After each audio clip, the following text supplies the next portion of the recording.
Colérico, fleumático, melancólico ou sanguíneo? Você sabe em qual temperamento você se encaixa? Para nos ajudar a identificar e conhecer melhor sobre isso, eu recebo a psicoterapeuta Maria da Conceição César. Tudo bem, querida? Tudo bem, graças a Deus. Obrigada também, obrigada por ter vindo. Mais uma vez, muito bom estar aqui. Muito bom. Então, eu mesma estou precisando me lembrar, porque eu li esse livro, né, Temperamentos Controlados pelo Espírito, né, uma boa dica para você ler esse livro, você que ainda não leu. Já faz muito tempo, muito tempo que eu li esse livro. Esses temperamentos são baseados nesse livro, não é, Conceição? Ou não? O livro é baseado em quê? Para falar e identificar esses temperamentos. Esses temperamentos, na verdade, eles foram relacionados há muito tempo, até na Grécia, né? Então, isso é muito antigo. Depois, para nós que somos cristãos, esse livro realmente é indicado, é um livro muito bom. E é importante notar que não é temperamentos transformados, mas controlados. Ah, é verdade, eu falei errado, me desculpe. Não, você não falou errado, eu falei não? Não, você não falou mas não. As pessoas que costumam confundir e achar que o temperamento pode ser transformado, e não pode, mas ele pode ser controlado. Ah, isso é muito bom, né? Boa notícia. Agora, os temperamentos, eles, na verdade, nós temos traços dos 4, né, com predominância de um. Então eu vou trazer assim rapidinho uma forma mais fácil de entender, né? O sanguíneo seria o sangue correndo nas veias, né? Aquela pessoa que tem um estupim curto, né? Ela tem explosões constantes, né? Ela explode com mais facilidade. Digamos por qualquer coisa, ou coisas pequenas. Que não irritam, que incomodam, né? E é por isso que eu falei controlado, até no sentido de aprender a lidar com isso. Porque as explosões, elas vão acontecer, mas de forma mais saudável, né? Uma forma mais tranquila.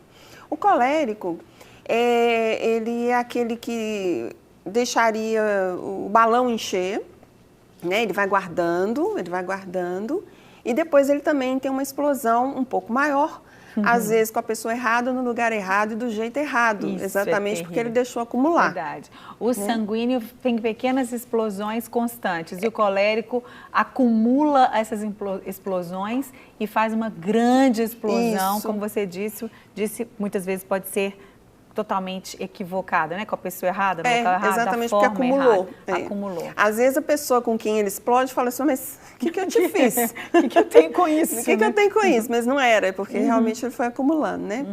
O melancólico e o fleumático já são diferentes. Eles implodem e não explodem, né? É uma forma também de lidar com o contexto. O melancólico, ele traz traços mesmo de melancolia. São pessoas com tendências a se deprimir. Depressão é doença, pode ocorrer ou não, em qualquer deles. Mas o melancólico, ele tem tendência a deprimir. Aquela baixa de ânimo, né? Depende até do dia. Se o dia tiver cinza, né? Aquele tempo chuvoso, ele costuma, né, ficar mais quietinho, né? E o fleumático é aquele devagar quase parando. São pessoas que têm dificuldade com o tempo, não é tempo só cronológico, é o tempo vida, né? São pessoas que chegam onde querem chegar, mas com um pouco de atraso, porque eles têm por hábito postergar. Uma palavrinha que está muito na boca do fleumático é o depois. Depois eu faço, depois eu vejo, depois eu penso, depois eu vou ver se eu vou casar, e aí vai, e a vida vai também. Exatamente, a vida não fica esperando por ele. Exatamente. A vida não é fleumática. Não é. A vida não fica esperando, deixando para depois. Agora, é bom entender, Márcia, assim, que não há temperamentos ruins ou temperamentos bons. São temperamentos diferentes, né? E todos nós precisamos lidar com o nosso. Ali o chefe pode até nos dizer, temperamento seria o tempero, né, da pessoa. Então tem pessoa, a pimenta, né, o sanguíneo, o apimentado, né? Tem o sal, que seria o colérico, né?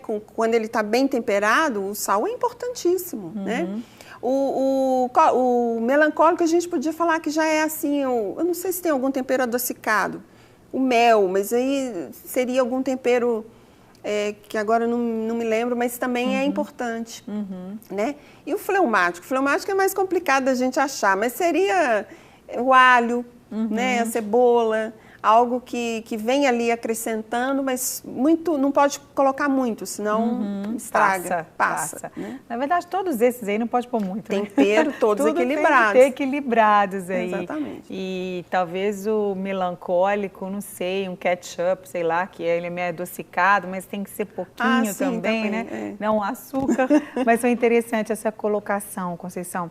Então, quando as pessoas identificam o seu temperamento, que aqui você colocou, digamos assim, as questões mais relevantes de cada um, né? As características de cada um mais relevantes, e que ficam, a pessoa pode pensar assim, puxa vida, mas ela falou só, digamos assim, dos defeitos ou das dificuldades de cada temperamento.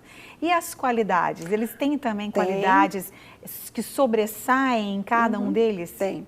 O sanguíneo, com todo esse sangue correndo, ele é muito energético, né? Uma pessoa de pura energia, né? Ele fascina, ele chega nossa, mas é aquela pessoa agitada e que faz tudo, e que produz, então ele consegue, é muito produtivo, determinado naquilo que ele quer, né? Briga pelas coisas dele, né? Então é nesse sentido bom também, né? Uma pessoa que é lutadora, né? O colérico também, ele é muito intenso, né? Ele é, como eu falei, o sal ali, mas ele é intenso, ele é alegre, ele é contagiante também, né? É uma pessoa também muito decidida, né? E é muito bom também. O colérico, ele é quase que um equilíbrio dos três, né? Assim, ele é bem um pouquinho tranquilo. de cada. É um pouquinho de cada. O melancólico, ele geralmente também assim, Márcia, o sanguíneo e o colérico geralmente são pessoas extrovertidas. Muito difícil você encontrar um que seja introvertido. Acontece, mas muito difícil. Enquanto o melancólico e o fleumático, geralmente são pessoas mais introvertidas. São pessoas mais tranquilas, de poucos amigos, mas com amigos especiais. Não são populares, não vai chegar num lugar e tomar conta do pedaço, mas são pessoas com quem você pode confiar, aconselhar, são pessoas mais ponderadas, né? E também são essas, assim, para trabalhar são excelentes, né? Porque estão sempre ali negociando, são negociadores, né? Para tranquilizar o ambiente. Pacificadores. Né? Verdade, exatamente. Que bom. Bom, Conceição, então, o ideal é que cada um se conheça, né? Saiba quais são as características predominantes, como você disse, a gente tem um pouco dos 4, mas tem uma que sobressai mais. Espera aí, o que sobressai mais em mim? E o que eu preciso trabalhar, como você falou no princípio? Eu preciso trabalhar isso na minha vida, e aqueles que podem contar com o Espírito Santo, melhor ainda, que é um aliado que a gente mais precisa. Para controlar essas características que você falou primeiro, até as qualidades também, elas devem ser controladas, né? Porque uma pessoa que é muito produtiva, ela às vezes acaba cobrando demais do outro, né? Ela acaba, muitas vezes, aí vai para dominar o outro lado, né? Porque vai, às vezes, ter pequenas explosões por querer que as coisas aconteçam. Exatamente. Não é? Então, o ideal é isso, que cada um se identifique e comece a analisar, peraí, o que eu preciso trazer para o equilíbrio? Isso. O autoconhecimento, nesse momento, é super importante. E aprender a lidar com o temperamento. E isso também ajudar quem convive, né? Quem convive com o outro, quem está se relacionando ali. Então, por exemplo, o sanguíneo convivendo com o fleumático. São extremos, né? Então, por um lado, o sanguíneo tem que buscar esse equilíbrio, isso que você falou, respeitar o ritmo do outro, né? E o fleumático também, aprender a lidar com ele para não enrolar o outro. Porque se depois dele, passa para o outro como enrolação, né? Depois eu faço, depois eu vou fazer, depois... Então, passa para o outro como uma enrolação. Então, quando se conhece... acaba de uma forma aprendendo a lidar com isso. Por exemplo, eu tenho uma filha que é fleumática. O relógio dela é 1 hora adiantado, né? Exatamente para ela não se atrasar com nada.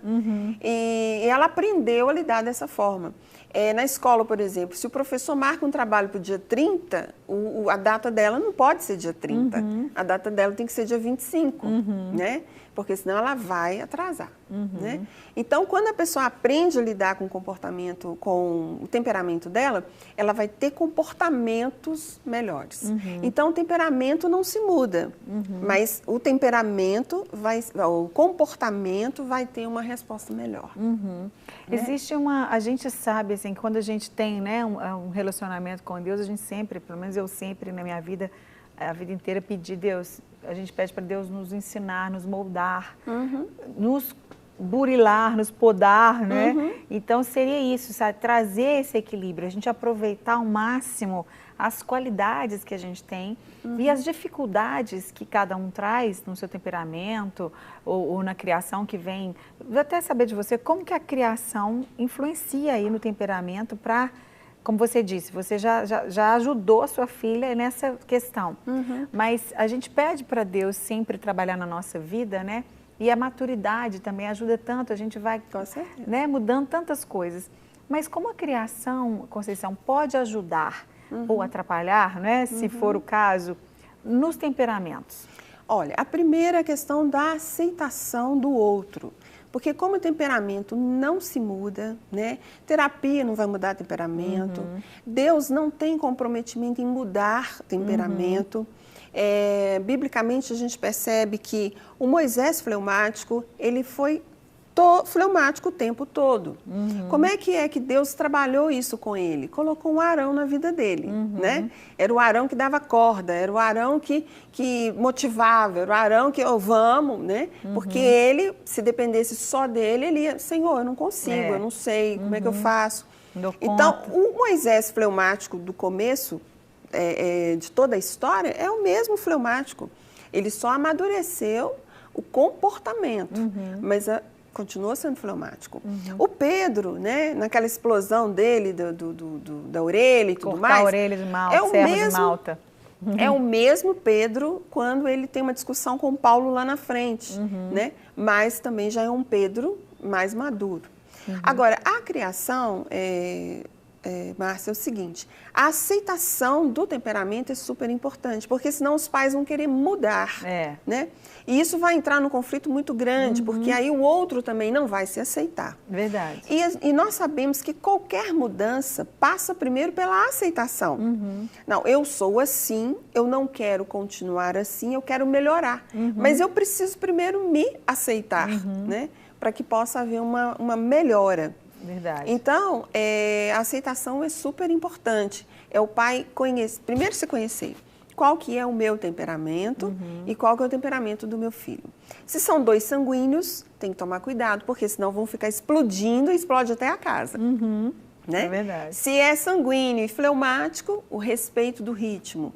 Se é um sanguíneo e um colérico, os dois acabam chegando num acordo mais tranquilo, porque um vai equilibrando. O melancólico, meu filho não sai do quarto. Meu filho só fica dentro do quarto com o computador. Meu filho não quer conversar com ninguém. Meu filho tem problema. Não, seu filho não tem problema. Só tem um temperamento característico dele. Ele é melancólico, é introvertido, né? Então ele é mais introspectivo. Então o cantinho dele é o quarto dele. O mundo dele é o quarto dele. Né? Os pais têm que tentar ajudar, mas sempre com todo o respeito de não forçar, né? Porque muitas vezes o pai quer colocar o filho para frente, começa a colocar ele para fazer um tanto de coisa. Não, deixa eu ver se meu filho desenrola, desembucha, porque ele é muito parado, né? Ele é muito quieto. Então tem que ter esse respeito dos pais entenderem isso, por isso que é tão bom a gente estar aqui falando sobre isso, porque os pais em casa podem ir identificando, assim, né? Eu já vi nas minhas duas ali, a diferença, elas são completamente diferentes, algumas características, claro, parecidas, mas essa questão e uma parece com o pai, outra parece com o amigo, e é muito interessante isso, como que a gente tem que trabalhar essas questões e potencializar o que elas têm, né, de positivo nesses temperamentos que elas trazem. E o nosso papel é muito sério, né? Como pais, é um papel muito importante, muito determinante aí no crescimento delas desde pequenininha, para que elas vão trabalhando isso. E essa questão do respeito, né, Conceição, que eu acho tão importante. Muitas vezes a gente vê pais que querem na marra, mudar o filho, porque ele quer que ele seja como ele. Não vai mudar. Ou quer resultados.